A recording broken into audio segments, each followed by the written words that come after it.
Got it. Welcome to the Zoom produced by the Providence League of Women Voters. We are thrilled to have tonight Secretary of State Gregg Amore here to talk about elections. He's certainly well positioned to do it. He taught history and civics in high school in East Providence, and he was a state representative from East Providence for 10 years. So he has been, quote unquote, in the belly of the beast. But the League, after all, is committed to making elections safer, more efficient, easier, and using as our guide stick the idea that anything can always be improved, maybe. I reached out to members asking, what are some great ideas that we should do in Rhode Island? So kind of like a softball, I'm going to throw these at our Secretary of State and see, is it feasible? Is it a good idea? Is it crackpot? Is it something you groan if a student mentioned it, like how idiotic? So let's start, because there is no one template for elections. Every state does its own thing. So let's start with same-day registration. 22 states plus the District of Columbia have it. 20 states plus DC have it on election day. Rhode Island has it only for the president and vice president of the Board of Canvassers. What do you think? Should we have same-day registration, or is it feasible? What would you tell your students? So I'd say yes, immediately. And first of all, thank you, Joan, and thank you, Elizabeth, and all the members of the League of Women Voters Providence. I appreciate being here. So there's no reason we can't have same-day voter registration, and the Department of State is strongly behind the legislation that would create a same-day voter registration bill, which would have to change the Rhode Island Constitution at first, and then create same-day voter registration. You know, as you mentioned, there are many states, nearly a majority, that do this already. And those states, interestingly enough, are kind of a mix of blue, purple, and red, and some of the deepest red states. So there's no administrative reason why this can't happen. As we know, we do this for presidential elections already, and we do it seamlessly without issue. And I believe close to 6,000 people in the last presidential election voted for president and vice president under a same-day registration system. I think there's some misconception as to how it might work. And one of those misconceptions is that folks would walk into the polling place and register same day and then vote. And that's not what we foresee as the process. We foresee the process as the same as it is during the presidential elections. And that is, you would go to the city or towns, in most cases, city or town hall, go through the normal registration process and then vote right there. So it would not put a burden on poll workers who are only working those precincts every other year, every 2 years. And so I think there's some misconception around that. And then there's misconception around the idea that, you know, and I've heard this a number of times, that busloads of people would show up at a polling place on election day or at the registration center on election day, and at the last minute change the outcome of an election. And the reality is, where same-day voter registration is in place, you have to provide proof of identification. So the same people who are adamant about voter ID are not so fond of same-day registration, even though it is absolutely a place where you need voter ID. And in some states that have same-day voter registration, you need two forms of ID, because sometimes your photo ID might not have the correct address on it, even though it identifies you as who you are. And so you'd provide some other ID to prove your residence. We don't think there is any good argument against same-day voter registration. And I have told this story a number of times, so I'll tell it again. Mayor Maria Rivera from Central Falls eloquently describes the process of someone who is in the process of becoming an American citizen. So they've gone through the naturalization process. They've been in the same community for 5 years or more. They've met all the requirements. They take the oath to their new country proudly. And unfortunately, that's happening on October 15th, let's say. And then they are denied one of the most American things that they can do, and that is the right to vote.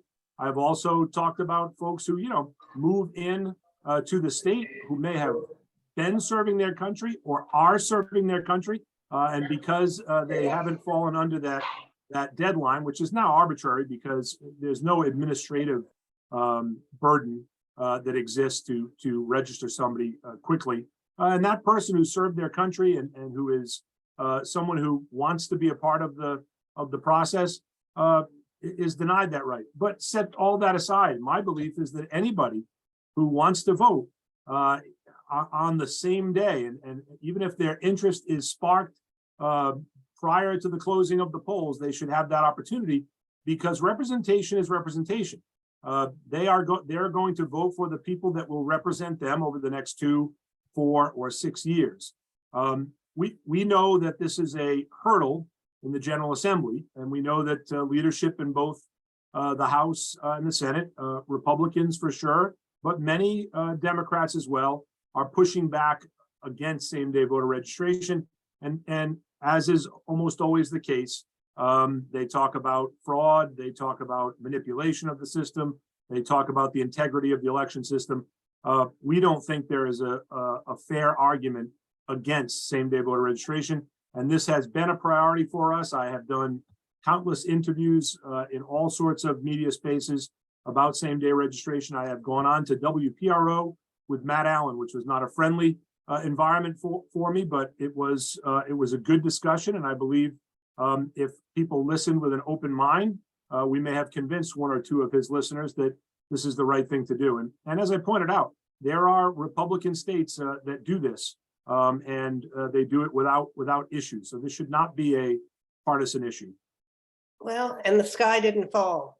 Here's another sky didn't fall thing. For primary elections, we have this affiliate, unaffiliate, disaffiliate process in the state. 15 states let anybody vote in a primary. You don't have to affiliate and then unaffiliate, disaffiliate. How do you feel about just opening up the primaries to everyone? So I'll answer this in 2 parts. The first part is there is legislation making its way through the General Assembly now. Senator Raptakis has it on the Senate side, and Representative Serpa has it on the House side. It was something that I supported when I was in the House and submitted as legislation when I was in the House. And that is for unaffiliated voters to not have to worry about disaffiliation after the fact. So in essence, just the quick version of this is, if you vote in a primary as an unaffiliated voter, Democratic or Republican primary, you leave the same way you entered. You're automatically still unaffiliated. And we believe that will increase turnout. We know that we have heard from a number of Rhode Islanders. And by the way, 45% of Rhode Island's registered voters are unaffiliated. And we've heard from many people that they're hesitant to vote in a Democratic or Republican primary because they don't want to be associated with that party for whatever reason. That's up to them. And then we've also heard from people who are a little confused about the process of disaffiliation post-voting and show up 2 years later and think that they're okay to vote in one primary or the other, only to be told that they did not disaffiliate and they cannot vote in that primary. So there's no reason for us to have this burden to disaffiliate. And I believe the bill has a very good chance of passing this session. It has already come out of the House Committee on Government and Elections. We believe it's on its way to becoming law. Well, let's go to the part 2 of this. We don't hear much about the so-called jungle primary, which is, top 2 move on to the general election. I find that incredibly intriguing for a whole host of reasons. I know that it will create more buzz around a primary because the primary would absolutely be open, and you certainly could run as a Democrat or Republican, and there certainly is a possibility that 2 Democrats will move on to the general election or 2 Republicans. But it will for sure create more voter participation, and for our office that is the primary goal. what the other thing it does is it allows there to be moderation, and I'll define that. You know, I guess the best example of this are the two U.S. Representatives who voted for the impeachment of Donald Trump and survived re-election.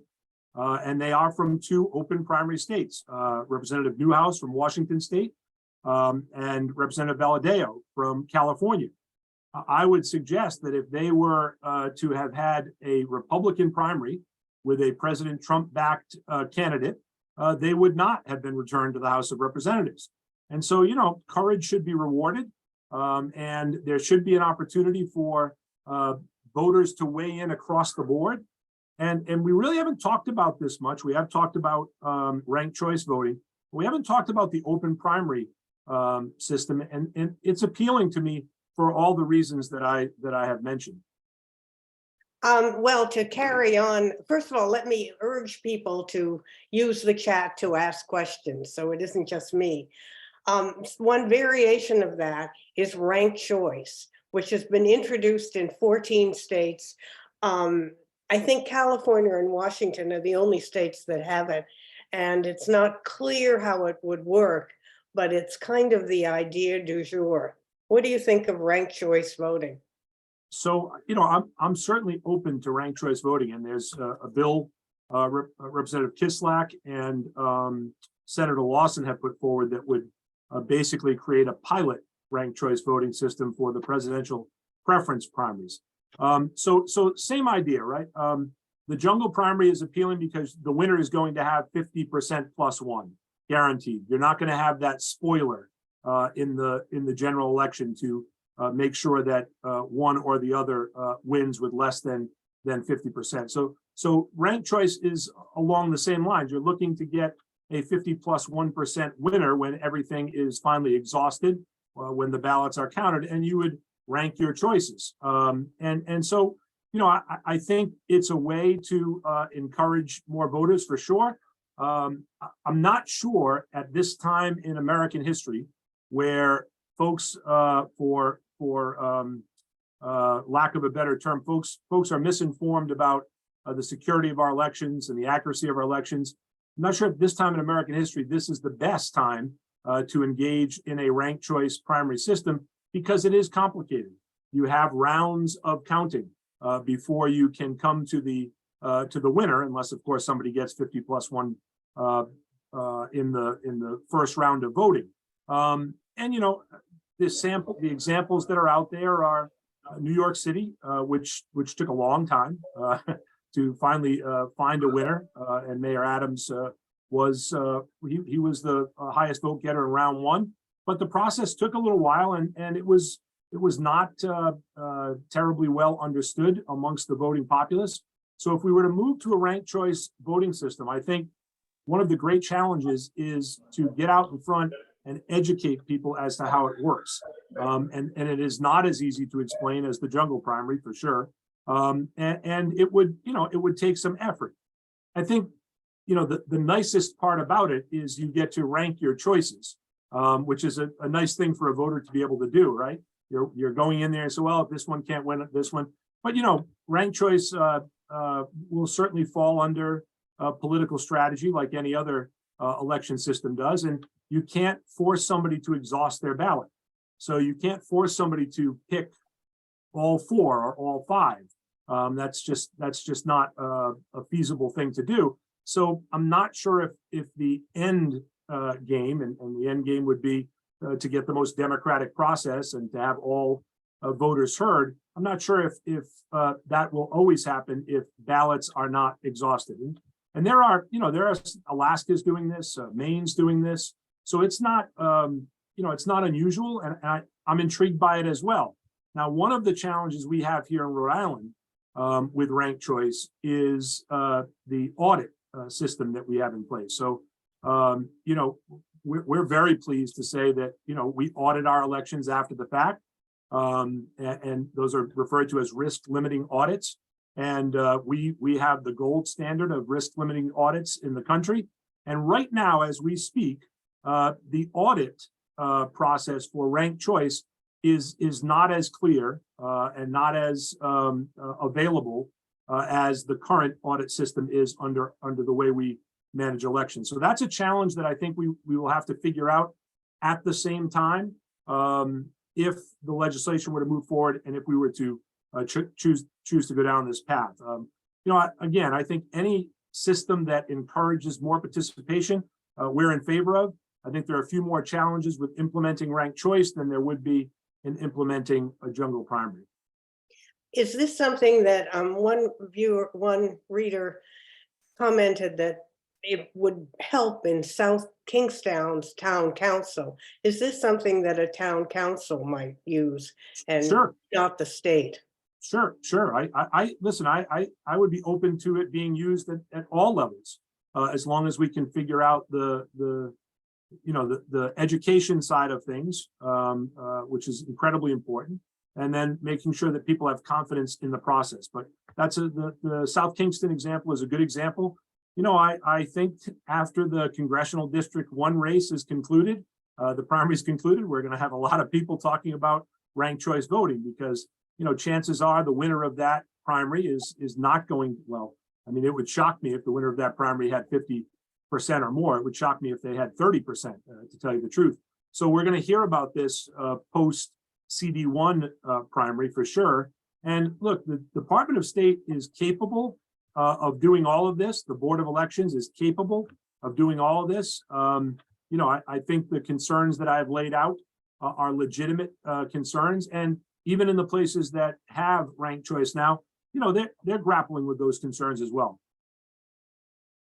Okay, well, maybe it's an idea down the pike.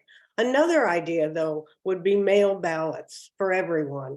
18 states have all they have are mail ballots. So you could get away from the polling places, from hiring polling workers, for training polling workers, from securing with the police polling places. How do you feel about joining the 18 states and just having mail ballots? I can be definitive on this. I am a big believer in a mail ballot system.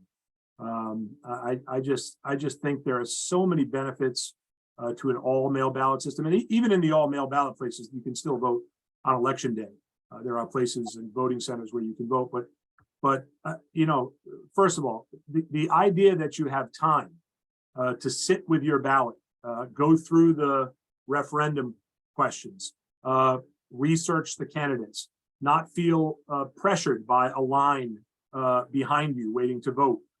Those are just great things that promote good lowercase d democracy. Also, these are trackable. They are paper. We have an app now where you can follow your mail ballot to make sure it's been processed all along the road. That's what a great feature that is. We have signature verification that I think over the course of the next few years will become even better with the addition of software that can help the humans who do the verification on those signatures.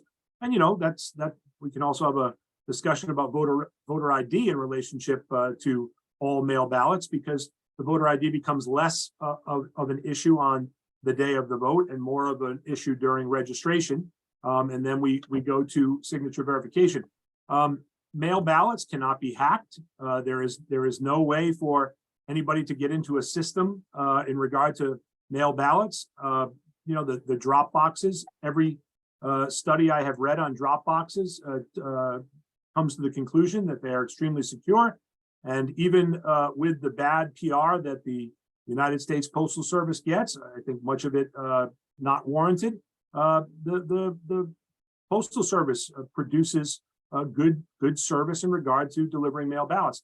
I really am I'm bullish on mail ballots. Now, I will tell you, I'm out of the norm in Rhode Island. Rhode Islanders, and they have proven it, love to vote in person. Now, they love that early in person, and they use it well. We thought for sure, and it's a good time for me to say that Rob Rock, our Deputy Secretary of State and longtime elections director, is on the Zoom call tonight, as well as Kathy Placencia, longtime Providence elections director, who has now become the elections director for the Department of State, you know, we predicted that, you know, we would have more mail ballot requests. And that was not the case in the last election. Rhode Islanders like to go in there and put their ballot in the machine, and I respect that. But I do think, you know, the future of elections is mail ballot elections, and I'm a big proponent. This is a good time to bring up the fact that, you know, a piece of the Let Rhode Island Vote Act included an online mail ballot application request. And Kathy Placencia informed us today at our meeting that that is in the testing process right now. It will be available, unless there's something unforeseen, it will be available to voters for the special election. And we're pleased that that too creates greater access to the ballot, being able to request your mail ballot online. You can still do it the traditional way, but this also offers this easy opportunity to request that mail ballot. What about, one reader mentioned fraud and undue influence? Do you think that mail ballots lend themselves to manipulation?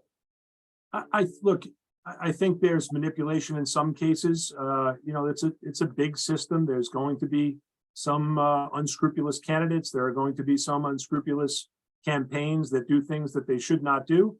But by and large, I do not believe that's the case. And I think that the Let Rhode Island Vote Act, for sure, limited some of that. And this, you know, people don't talk about this too much, but Let Rhode Island Vote created a no excuse mail ballot, which is fantastic, but it also eliminated the notary or two witness requirement. And I think that's a big deal.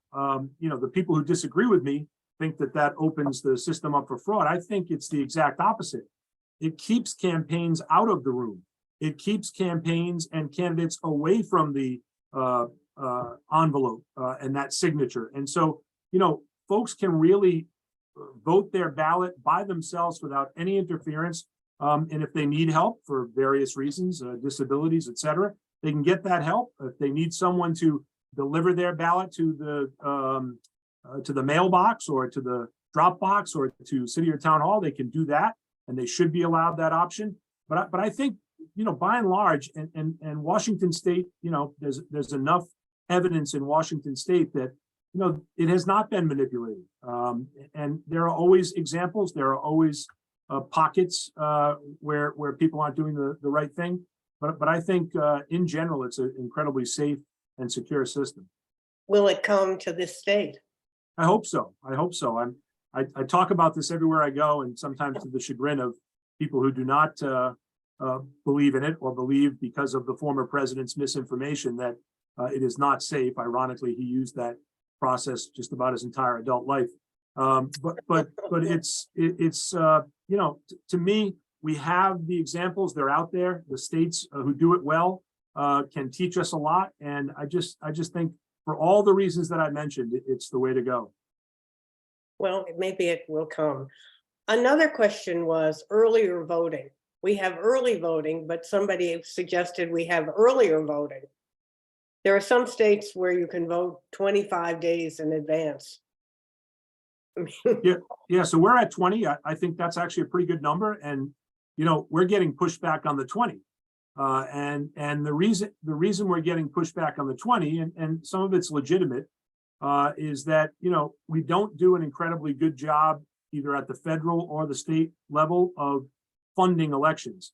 And so, you know, the municipalities have the burden of supplying the poll workers for those 20 days and opening up the areas and making sure that they're staffed. And, you know, some of the pushback that we're getting is, you know, we don't have the personnel to do this, and we don't have the budget to do this. So in general, you know, I'm in favor of the 20. I actually think the 20 days is probably fair. What I would like to see is that weekends were included in that 20 days. I think that would make it even more accessible to voters. And you know, I'd be more than willing to talk about that. But I think 20 days is good. We're going to get a good test of those 20 days during the 24 presidential election. That should be a great turnout. And, you know, I think Rob Rock actually has the percentage of folks that voted in those first 5 days in the last election. Rob, What was the percentage of people that voted early in the first 5 days? It's about between 20 and 25% over the course of the last 2 election cycles. Okay. So that's significant. Okay. Another reader also questioned a risky bill that passed requiring the Secretary of State to choose an online voting platform. Yeah, actually, this was for the disabled, so not for general use. It was for the seeing impaired, for veterans, but mostly focused on the disabled. And there have been lawsuits in other states that are focused on these type of bills and voting processes that make sure that people with disabilities can vote their own ballot, and can do it in a secure way. So, the bill passed. We do know that other states are facing litigation for not implementing, based on the fact that those with disabilities are in some cases left out of the process. We are in the process now of trying to figure out the most secure way to implement that. And that's ongoing.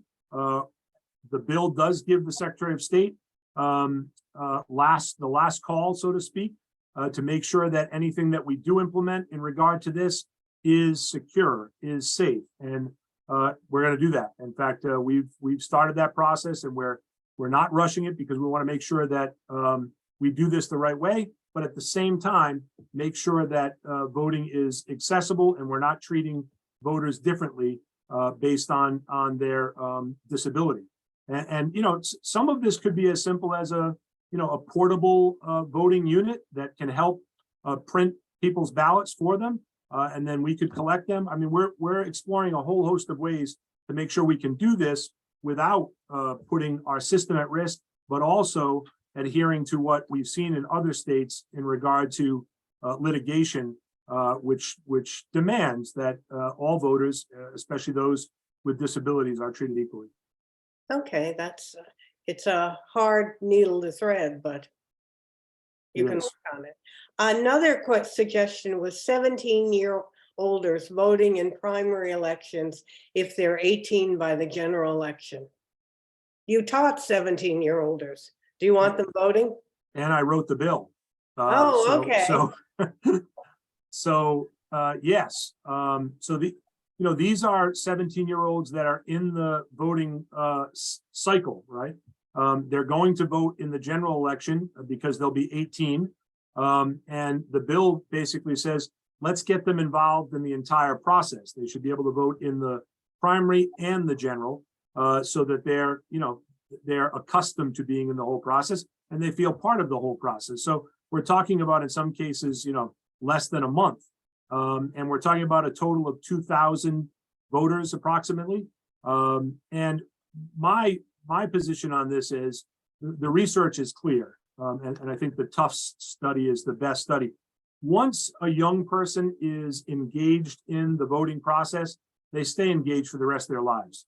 So that they do not deviate from that civic engagement, that voting engagement. And we think this is a small way to make sure that those young people, those 17-year-olds who are interested, who are engaged, who do want to participate, can participate in the entire process. And I think we're getting closer to this bill passing.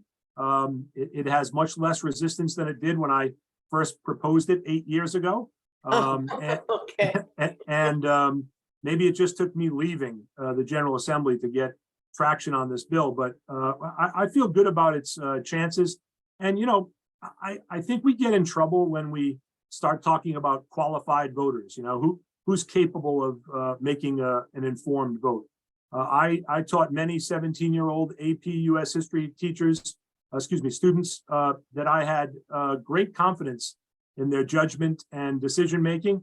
And some of the adults that I run into from time to time, I do not. So I am not in a position to say who can and can't make a good choice, an informed decision. But I don't think we're stretching it too far to allow 17-year-olds who will be 18 and who are already in this voting cycle to be part of the whole process.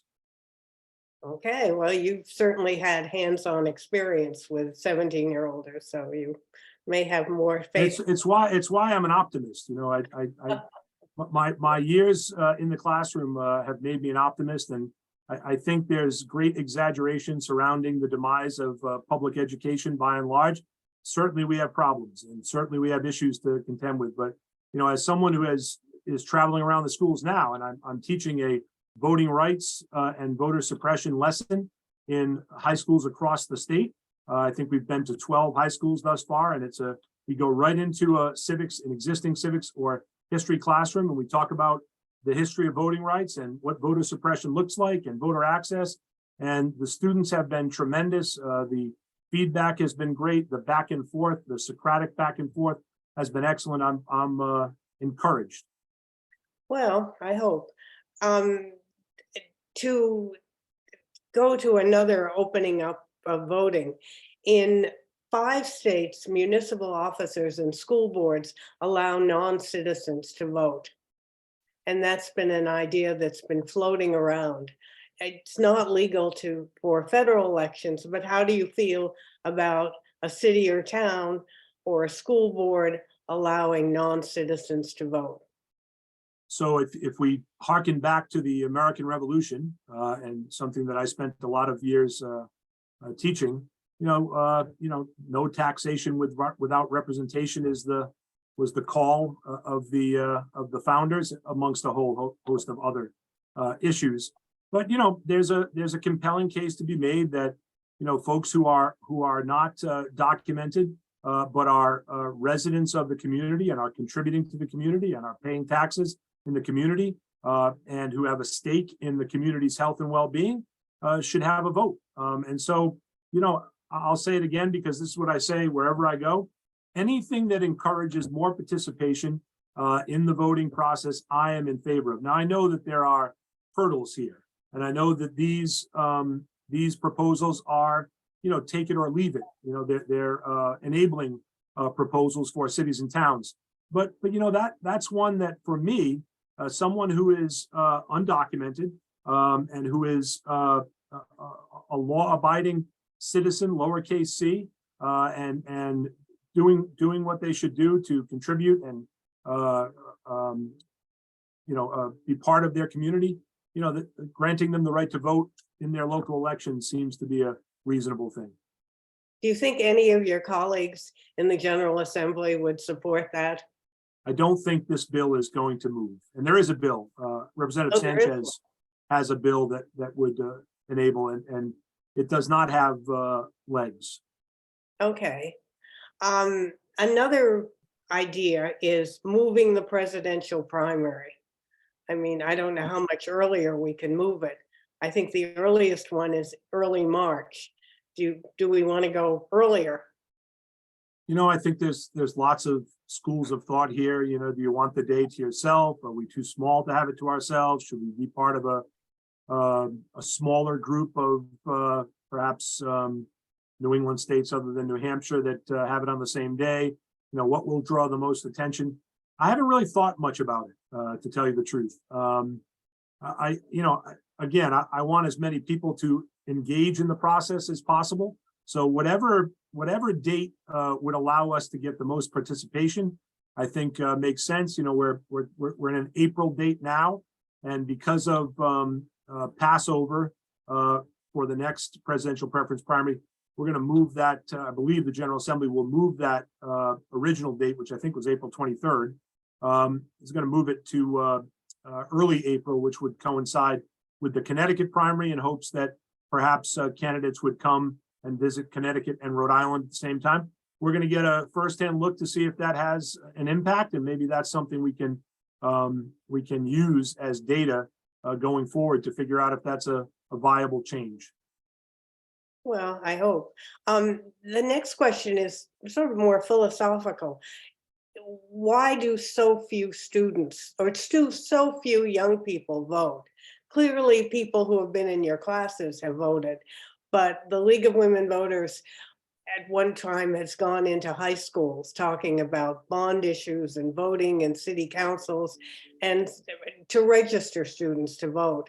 And we've met alarming disinterest, particularly in city schools. Like, why Yeah. bother? What, do Yeah. you think there's an antidote, or what Well, are your thoughts? yeah, I think there is, but I think it's hard. It's making a connection with the student's life and their vote. And it's one of the reasons we're on this tour of all schools, and we've been in the urban schools. We were at Central Falls and Central, and we were at Classical the other day. We're going to be at a number of other urban and urban ring schools. And so my lesson, the lesson we're giving is, trying to connect the vote to their life experiences, trying to connect those that sacrifice for the right to vote, let's say in the civil rights movement or just post the 15th Amendment, what that sacrifice was, and why they were willing to sacrifice, in some cases with their lives. And so we're trying to make those connections so that students can see that the vote is connected directly to them. I think a lot of times we talk about voting in such a broad way, and we fail to make the definitive connections to their lives. Now, this is not, a silver bullet for sure, and it's not a magic wand. It's the hard work of kind of a campaign and an ongoing campaign to speak to as many young people as possible and point out to them what the stake is, what the stakes are for them. Now, look, I have a 24 and a 21-year-old daughter, and yes, they did grow up in this environment, and yes, they're politically active. But Well, I hope they voted for you. well, I assume they did, but I didn't ask. But I'll tell you a quick story. The first time my name was on a ballot, I brought my daughters with me in 2012, and I allowed them to help bubble in the name, and I was very proud, and that's a way to introduce them to voting. And they were young, and we got back home, and we walked through the door, and I said to the girls, "Tell mom where we just came from," and almost simultaneously they said, "We just voted for Barack Obama," and I said, "Yes, we did. And who else did we vote for?" And they said, "We voted for Barack Obama." They were so happy. So look, they are engaged now in regard to the existential threat of climate change. And I think with the gun violence that exists in our nation, and with climate change being an issue for those that will be living on this planet beyond the next 20 years, I think those are areas where young people are starting to get involved and organize around. And so, it's sad to say that these issues are what is galvanizing the youth vote, but I believe we've seen signs of that in the last in the midterm election and the prior election. And again, I think the way to do this is to go to them and try to connect voting to their lives. So candidates and issues that speak to them will propel them to get out. Yeah, focusing, and we focus so much on the presidential races, and we fail to talk about what impacts them on a daily basis, and that's their city council, their school committee, their mayors, their state reps. I think that's we have to make those connections to them so that they're able to understand this. And look, teachers face a lot in regard to taking a curriculum that is expansive and trying to get all of these things in, and then make the case that students are key voters. That's got to be done from the outside, and sometimes that's done through social media and celebrities making the case. But a lot of times it's just one-on-one and their peer group.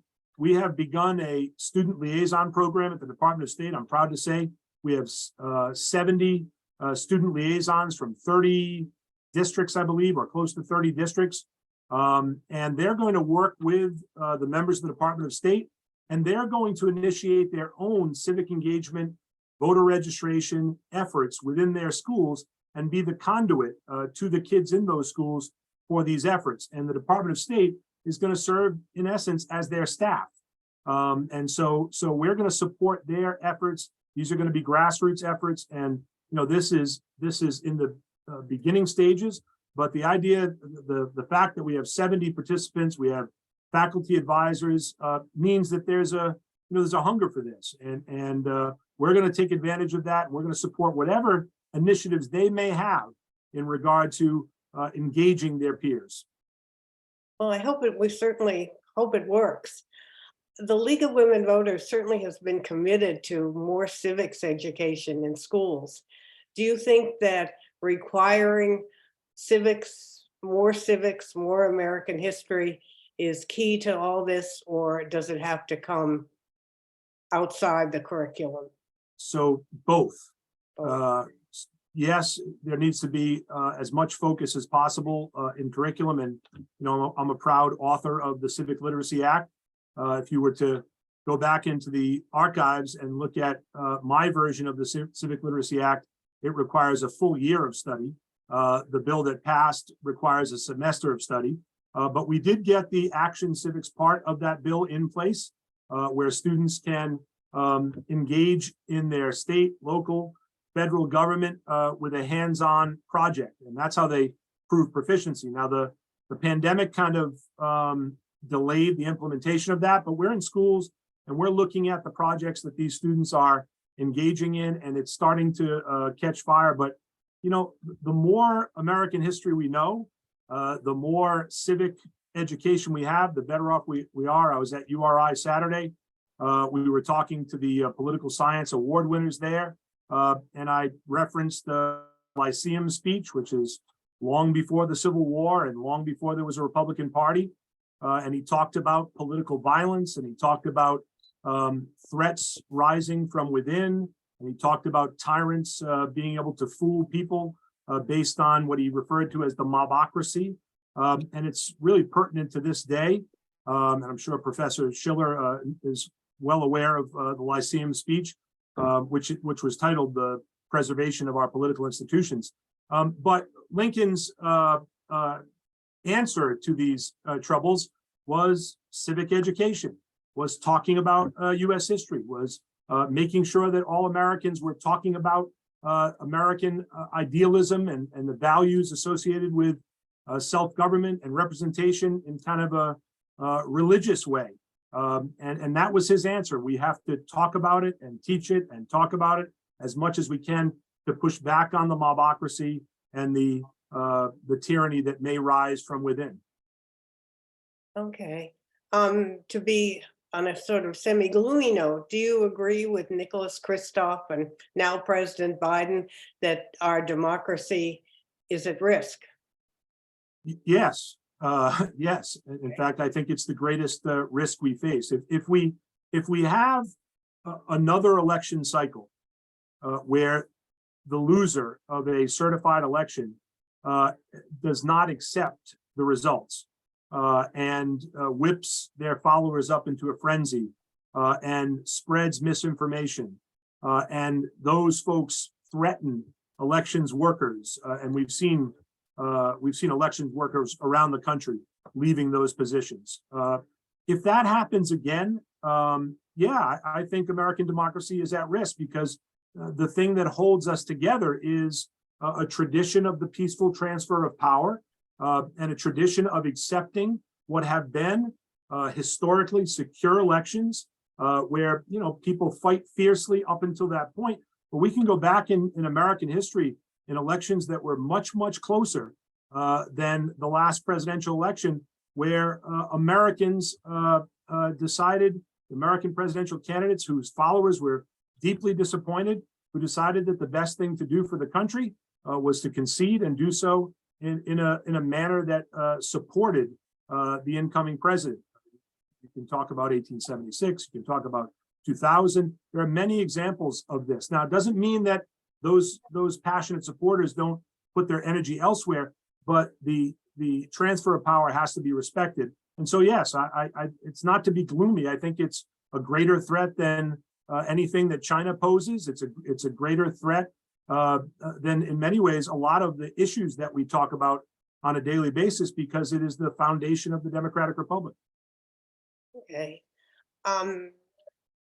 What about the fear or the belief, which studies have shown it's erroneous, that fraud and abuse Can you tell us how Rhode Island monitors for fraud? So we already spoke briefly about the audit system, which I think is fantastic, and it's open to the public. In fact, the public can be part of the audit system. They can be one of the counters. That is all live streamed when it's happening. And what we have found is that the audit looks just like the machine count. And, closer to home here, we just had information that Ken Block, former gubernatorial candidate, was hired by the Trump campaign to figure out if there was widespread fraud.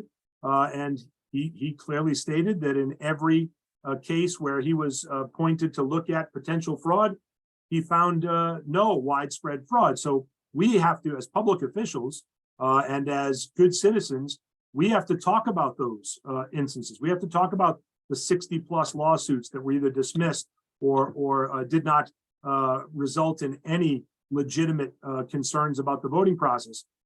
We have to really get out in front of this and talk. And here's the thing, we can't be dismissive to our fellow Americans who have doubts. I'm not talking about people who will never be convinced. I'm talking about people who hear at the kitchen table or amongst their friends or at a restaurant or even through social media or cable TV and who have doubts. We have to welcome them into the conversation, have a logical conversation with them, talk to them about these audits, both and what's better than a Trump purchased audit that came up with the exact opposite result than President Trump wanted. We should talk about this. There's a great book out there by David Becker that talks about the big truth. In fact, that's the title. It's called The Big Truth. And it systematically goes through voting processes in many states, especially the states that were contested, and just lays out the case that this voter fraud did not exist. And of course, there are small pockets of fraud. This is a big system. There are going to be fraudulent votes, but not at a grand scale. And this book and so many other analysis, many of the analysis of these claims have been debunked. We have to talk about it, and we have to talk about it so that we're not dismissing people and saying, "Oh, geez, you're an idiot. How can you believe this stuff?" We have to invite them into the conversation and slowly but surely and meticulously make the case. As a student of the civil rights movement, I know that Dr. King's target audience was the moderate white, and so our target audience should be moderates, conservatives who are not Trump Republicans, and work with them to see through the misinformation. And it's a grueling process, but it has to be done by every elections official that knows the truth and anybody else that can spread that word in their community groups. Well, I'm sure if you can put in the chat or let me know that we can get many volunteers to be auditors.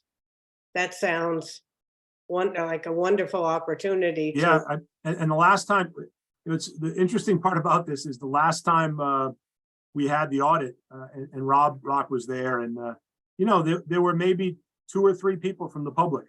After all of the hullabaloo about the fraud and the election systems being manipulated, and nobody came to witness the audit, and it's something that every Rhode Islander should be aware of for sure, but to see and to understand how really accurate our elections are. Well, we will put the opportunity in the League newsletter to spread the word. To end on sort of a positive note, how can the League help? What can we do? We are committed to elections being easier and fairer and more equitable and having more people vote. So you can do what you've always done, which is advocate for these bills that help us do this. That's right. Essential. And I tell people this all the time, and they're always surprised to hear this. But when a legislature gets 5 emails, a legislator gets 5 emails, they go into a panic. They then start to multiply that and say, my goodness, that might be 100 votes when we add family members and friends in neighborhood. If they get a phone call, their hair is on fire because they have to answer that phone call. And I don't think people realize that. I don't think people realize that, legislators are swayed by direct contact. They are not so much swayed by the form email or the robocall on an issue, but they are swayed when they can make a connection between a registered voter in their district and a direct contact, whether that be email or phone call, or even showing up at a legislative forum. It has an impact. So I want to encourage people to keep doing that, because I know many of the people on this call already do that. But I think to spread that word is important. I also think that, the discussion we had tonight is like a ripple. I want some of the things we discussed tonight to be discussed outside of this circle and anywhere we can. And I will tell you that Rob Rock, myself, Kathy Placencia, we will go wherever you want us to go to make this case. We will go on tour if we have to, and we'll be there if you think we should be in a place where this case needs to be made. Please keep going to the schools. Please keep hosting the candidates forums. And I know that gets challenging sometimes because not all candidates participate, but you just have to keep pressing. It's the only way I know to make a difference, and that's just to keep grinding. But your advocacy on these bills, and these bills that we talked about today, are really important, and they do get us to the end game of making elections more accessible. And I think that's something we all share. Oh, absolutely. I mean, that's the function of our organization. And we are particularly happy to have a Secretary of State who was just as impassioned about this. So I'd like to thank Rob Rock, and I'd like to thank you. And I will circulate the bills, and I will circulate the opportunity to be auditors, so that the next election, you just don't have 3 people from the public. Right, and you have a direct line of communication with Rob. And again, any questions, any inquiries, any place that you need us to be or think we should be to support your efforts, we will make every effort to answer those questions, provide materials, and then provide either myself, the Deputy Secretary, or both of us at any place or time. Well, on behalf of the League of Women Voters and behalf of the audience here, thank you very much. It was my great pleasure. Thank you for having me. Oh, it's been wonderful. Thank you.